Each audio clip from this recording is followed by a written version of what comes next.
it's been a big week in politics. The Prime Minister putting budget repair on the agenda as he prepares to jet off to meet world leaders. The energy crisis calms for now, but Eastern Australia is not out of the woods just yet. Well, it's time now to dissect the week in politics. Joining me is our panel, Labor MP Alicia Payne here in the studio with me, and Liberal MP Angie Bell. Thanks for your time today, ladies. First up, Alicia, this energy crisis, it's fast becoming a political problem. Is this the biggest test of your government?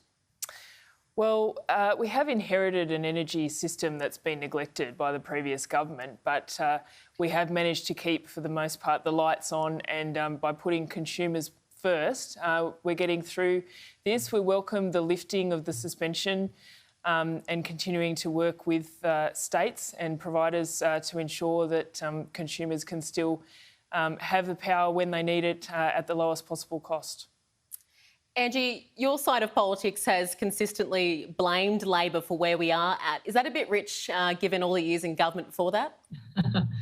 Well, I think that it's a Labor trick to blame the government. They do it here in Queensland when we're in government federally.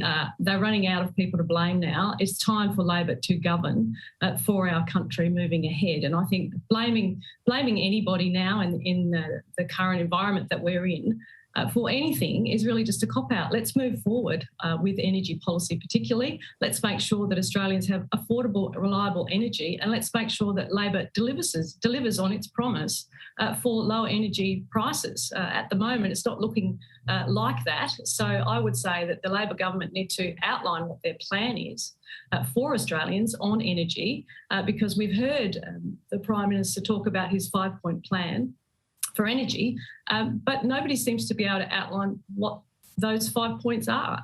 And we sit and we wait for the Labor government to sort out the energy crisis when they send the department in to do so. So I would say to Labor, it's time to stop acting like you're in opposition and actually start governing the country.